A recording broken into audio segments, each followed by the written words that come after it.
Good morning. আজ হচ্ছে বৃহস্পতিবার, আর আজকে দেখা একদম ঠান্ডা নেই, তাই না?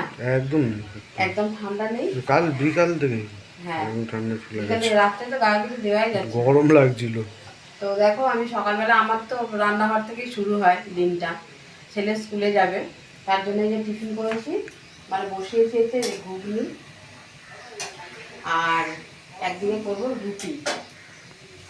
রুটি করবো, রাত্রে লুচি করবো। এই যে আমাদের দাদা আটাটা মেখে দিয়েছে, আর এই কম রুটি হবে, কেননা ঘুগনি দিয়ে আমি মুড়ি খাবো, মেয়ে মুড়ি খাবে, তো এরাই তো তোমার দাদা নেই, হ্যাঁ রুটি আজ একদম কম, তিনজনের কম রুটি হবে। হবে। তো চলো, এইদিকে ঘুগনিটা বলছি, এইদিকে জল গরম হচ্ছে, আর হয়ে গেলে তাতে রুটিটা করবো। ঠিক আছে, বেশি সময় লাগবে না। ছেলে এখনো সবে বাথরুমে স্নান করছে। তো চলো, ও বেড়ালে আমি যাবো ফোন হ্যাঁ, করতে।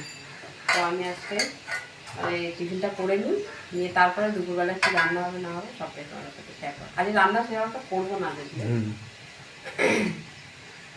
তো চলো, ভিডিওটা দেখতে থাকো। তো এই যে রেডি হয়ে গেছে ঘুগনি আর রুটি। এই যে ছেলে এটা খাবে, আর এটা হচ্ছে স্কুলে নিয়ে যাবে টিফিন। তো চলো, ছেলেকে খেতে দিয়ে দিই। এই যে, আর এই হচ্ছে, তো চলো গুছিয়ে দিই। একটু গরম, একটু খুলে রাখি।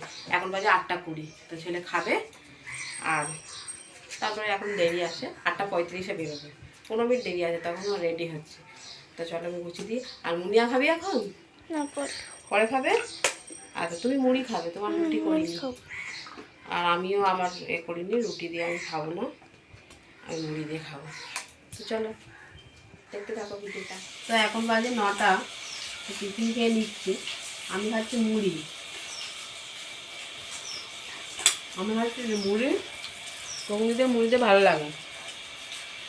আর তোর বাবাটা দেখা, কালকে একটু রাতে তরকা ছিল, কিনে এনেছিল তরকা, সেই একটু বেঁচে গেছিলো, আর ঘুগনি রুটি আচ্ছা, এই খাবো। আর মেয়ে ঘুগনি মুড়ি এন্দার মাখিয়েছে, মাখিয়ে অর্ধেক খেতে পারেনি। ওরে খাবো পরে, প্রত্যেকবার নষ্ট করে ও। আরে খাবো পরে। ওকে এবার থেকে আর মুড়ি দেবো না, ওকে না, দিয়ে দেবো, রুটি দেবো, তাহলে আর নষ্ট করতে পারবে না। বুঝতে পারে না, আন্দাজ মনে হয় মাখিয়ে নেয়। হুম, তো চলো টিফিন খাচ্ছি। ঘুমটা একটু ঝাল হয়েছে না? পুরো খাওনি? বাবা এখন তরকা খাচ্ছে। তরকাটা ভালো না? ভালো? ঝাল। তরকাটা ঝাল হয়েছে, তরকাটা ঝাল হয়েছে? তরকাটা ঝাল, ওটা কেনা তরকা, কালকে দোকান থেকে কিনে নিয়ে এসেছিল। ঘরে রুটি করেছিলাম,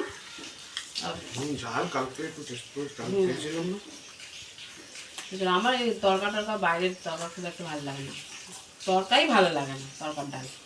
সত্যি কথা বলতে, নিজে করলে একটু আধটু খেলে খেলাম, নাহলে বাইরেরটা ভালো লাগে। তো চলো এখন টিফিন খেয়ে নিই। তো দেখো, এখন আবার স্নান হয়ে গেছে। এখন বাজে কটা, সরে যা ঘড়ির সামনে থেকে, এখন বাজে 12টা 10। তো তাতে স্নান করেছে, আজ বৃহস্পতিবার, কিন্তু মেয়ে বললো যে আমি পুজো দিয়ে দেবো। তাহলে আমার তাহলে আর কাজ নেই, মানে রান্নাটা করবো শুধু। আজকে রান্নার মধ্যে আছে একটুখানি ডাল করব, আলু ভাতে দেবো, ডিম ভাতে দেবো, এই করব। আর কালকে 2 পিস মাছ আছে, তো ওই দিয়ে হয়ে যাবে। তো চলো, ঠাকুরের বাসনটা মেজে দিয়েছি মেয়েকে, মেয়ে স্নান করবে আর পুজো দেবে, ব্যাস এই কাজ। তো চলো, আবার পরে দেখা হচ্ছে। তো দেখো, এখন হচ্ছে রাতের খাবার হচ্ছে। সকালে যেহেতু ঘুগনি করেছিলাম আর রুটি করেছিলাম, এখন একটু লুচি করে নিচ্ছি, আর ছেলে মেয়ে না হলে খাবে না। তো এই দেখো, লুচি করছি আর খেতে দেবে। সকালবেলা রুটি করেছে, রাত্রিবেলা লুচি করতেই হবে। 9টা নাকি? 9টা, হ্যাঁ 9টা বাজে। 9টা বাজে। তো চলো আমি খাবার রেডি করি, তারপর খাওয়ার সময় দেখা হচ্ছে। এই যে রাতের রান্না হয়ে গেছে, লুচি হয়ে গেছে, খাবার হয়ে গেছে খাওয়া, আমি খাবো, বসে আছি। শুধু লুচি? শুধু লুচি, হ্যাঁ, তরকারি নেবো। ওই যে দাদার পাতে নেবো, অনেকটা ঘুগনি নিয়েছে, খাবে না, তোর পাতে নিয়ে নেবো। তো চলো, ঘুগনি দিয়ে লুচি খাই, আর তারপরে ব্লগটা এখানেই শেষ করছি। দেখা হচ্ছে একটা নেক্সট ভিডিওতে। আর ভিডিওটা ভালো লাগলে একটা লাইক কমেন্ট শেয়ার করে দেবে। তো ততক্ষণের জন্য টাটা।